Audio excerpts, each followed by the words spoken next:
In case you missed the announcement and candlelighting part of the service, which is, I suppose, both the gift and challenge of how we've organized our online worship, is that the gift can be, you get to move through the flow. The challenge could be, or the gift could also be for some of you, like, I'll just skip this part. But then the challenge for us is, we have built a service that's meant to go together. That by the time you get to the message, that we've had this centering time and the candle and those thoughts and this music.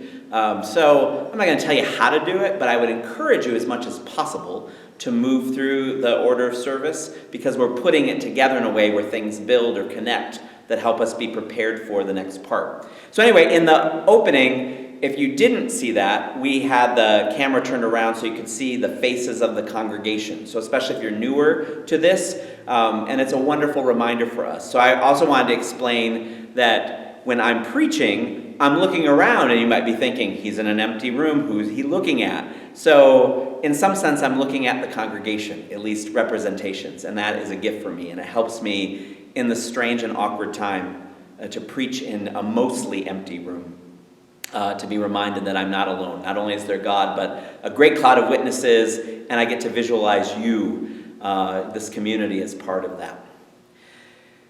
So I want to start by sharing an experience I had. Maybe you've had similar experiences. I was at Trader Joe's, and they have not paid me to say this, but I was at Trader Joe's, and in that store, if you have shopped there, they're probably at the top level of stores trying to honor all of the CDC recommendations and keep people safe.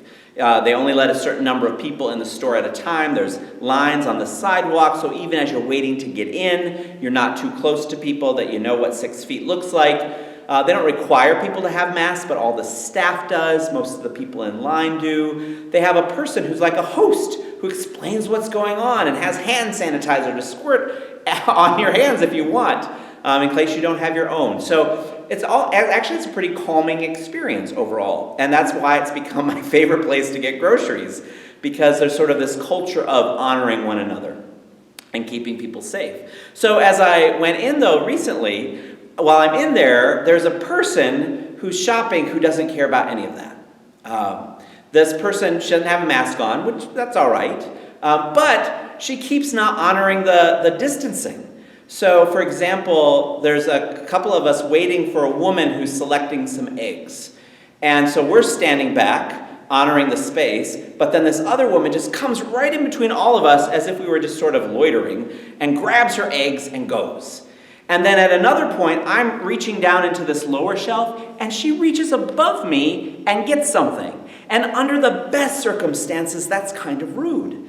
And so it's a small store, so I keep seeing her, and she's doing this again and again. And I get it. She's probably afraid. And her fear is manifesting this way. But she's living into the fear in a way that's creating a hazard for the community gathered there. And as we get to the registers, she happens to be at one adjacent mine. And I hear the clerk ask, "Did you find everything you're looking for?" And then she said, like, "What are you going to do about it if I didn't?" Point taken, but come on. These folks who are helping us get our groceries, they could use some kindness.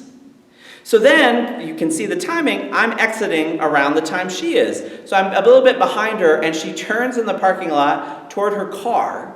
And as she opens it up, I notice on the back is a sticker or a magnet that looks really familiar. It is a comma. It says, "God is still speaking, the United Church of Christ." The person who won the award for most fearful and belligerent in the Trader Joe's was a member of a church. And the kind of church that most of us say, "Hey, that's a good kind of church." By the way, I didn't recognize the person, so apparently not ours. I don't know where. Maybe they just were borrowing someone's car, but still it got me thinking about how just being a member of a church is not in and of itself transformational. That people can be members of organizations, part of church communities, know the slogans, and even wear the t-shirts, but that the transformational part doesn't come from membership, but rather it comes from discipleship. And that we can be members of organizations, including church organizations, and not necessarily connect with the Spirit and the power, with the intention and attention that transforms us and helps us live transformationally in the world. And so I think that's a helpful reminder in this time and place, especially where a lot of the ways we're used to being church members, we can't even do. But the whole reason there are churches is to form disciples who can live transformationally in ways of justice and love and hope in the world. Discipleship requires more intention than membership. Discipleship, Jesus says, we have to sacrifice. I mean, we can be members of churches and not do anything. We can be members of churches and not even care much about God. And I know most people in churches do, but we don't have to. We can be part of decision-making and come up with 10-year plans and not pay attention to what would Jesus do, or is the reign of God part of this. And so it can get kind of confusing. So we're focused today on what I'd call discipleship. And Jesus says that you have to lose your life to find it. And that's harder than just membership. We don't usually say that when people are going to join the church in the new member classes. Well, you're going to have to go to the cross first. I mean, Jesus says things like that. And what he means is that there's ways we've lived or had our being that are disconnected, that are rooted in scarcity and fear. And he's saying you got to lose that life so that you can find the life for which you are meant, God's fullness of life. And Jesus teaches us ways to live following in the Spirit's leading and guidance. Ways to hear how God is still speaking and live that in the world. Discipleship is really, I think, in some ways framed by the familiar psalm that you heard this morning. That if you want to know what's discipleship look like and how it's deeper than just membership or affiliation in a voluntary organization, Psalm 23 is giving us some picture. Where the psalmist uses these words that are familiar if you've been part of churches. The Lord, or God, is my shepherd. So what's the psalmist mean when the psalmist says that? Well, one, think about, for Israel, shepherd was this great metaphor. Because what was understood is that shepherds care intimately about their flock. The shepherd knows the sheep, knows who they are, knows their patterns, and the shepherd's job is to offer the fullness of life for the sheep. That the shepherd leads beside still waters and into green pastures, not into desolation and harm and destruction. And that the shepherd in that great care helps the sheep to experience what would be the fullness of all that's possible. There's this hashtag live your best life. That's what the shepherd did for the sheep. And so one in that statement, God is my shepherd, is this recognition that God cares in that way. That God wants the very best for all of us. There's also, though, in that language, a deep statement of trust. That it's not just a kind of cutesy, makes for a nice plaque, God is my shepherd with a soft little lamb. That it's a radical statement of trust that recognizes that we could have other shepherds. That we can have other voices that we listen to. Sometimes the shepherd is my fear. I'm shepherded and led by that voice. Or scarcity.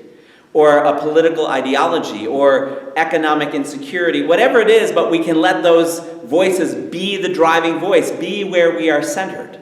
And so the psalmist is saying, I choose to be centered in God. I choose to listen for that voice. I choose to move with that shepherd. Which means I'm also going to let go of attending first to the other voices. It doesn't mean I don't consider them or know what they say, but that's not the driving force. That's not the leading voice. God is my shepherd. And then the psalmist is also sharing the experience. When God is my shepherd, when I trust that voice, I shall not want. I do not lack. The other voices often are using us. They're often, we're cogs in the machine when we listen to those voices. But the good shepherd, God as shepherd, is the one who wants to bring us the fullness of life. That we may experience scarcity and fear, but we listen to the voice that helps lead us into what we need. Green pastures, still waters. That we are connecting with the creator of all creation, the author of all that is, the deepest wisdom and the highest power. And I don't mean like things magically drop from the sky, I shall not lack. But in that wisdom, we make the choices that help us have what we need and have enough so that we can also help other people to get what they need. And Jesus is talking about a similar idea when he talks about himself as the good shepherd, that he's modeling that God is the shepherd and I'm shepherding you, helping you know this best way to go. And the shorthand for this is pasture, that fullness of life, pasture. I mean, when you've got good pasture, if you're a grazing animal, you're set. And so Jesus says, I'm the good shepherd, and the sheep can find pasture when you follow in this way that I'm leading, when you follow in this instruction and in this path. I help you to live in green pasture. Pasture is expansive. It's not scarcity. I mean, try to count the grass in a pasture, right? You can't even number it. It's a lot. It's abundance. And he's saying, I'm leading in that way. And I love this image from the good shepherd metaphor that Jesus uses that expands on the Lord is my shepherd from Psalm 23. He says, the sheep go in and come out and find pasture. That for this image, it reminds me that Jesus is describing not being penned into a religion of dull drudgery.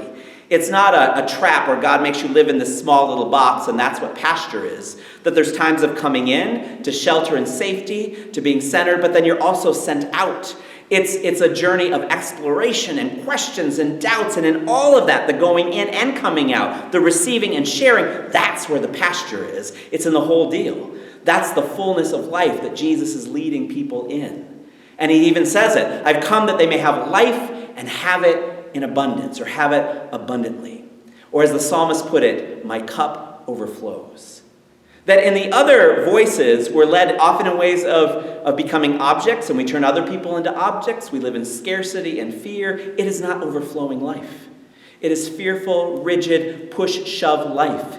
It's the life where you're going to put other people in jeopardy because you're just looking out for yourself life. Jesus is saying, and the psalmist is saying, there's better life for us and for everyone if we listen for this voice, if we follow where the shepherd's leading. Then we know the pasture, the fullness, and we live that fullness and share it with others that help others to receive what they need. And Jesus calls that whole deal the reign of God. I was remembering recently a conversation I had, it was years ago, with a woman in a church I served. It was the 1-year anniversary of the death of her husband. And we were talking together, checking in, and she was being honest about how hard the year had been. She had been left as a single parent with a young child. And she said, it feels scary many days. She said, but at the same time, I don't know how people do this without higher power, without community, for her, without the 12 steps. She said, if I didn't have those gifts, I think I would just be bitter and angry every single day. So every day I have moments of bitter and angerness, but I don't dwell there. And I dwell in, more often, love and the generosity and kindness that I'm receiving. And that's so helpful. She said, do you remember at the memorial service when you had us, the congregation, do a recommitment of their baptismal vows? The child who had lost her father, who was 5 at the time, she had been baptized in that church. And of course, as all churches do, there were these promises made at baptism. And as we were going to have this memorial service for that child's father, it felt like very much a spiritual inspiration that I shared with the grieving widow and said, I have this idea. What if in the memorial service, the congregation's invited to renew those baptismal vows and promises to you and to your daughter? So that's what she was talking about. She said, I will never forget that day as they all stood up and they said those words with tears in their eyes, and I know they meant them.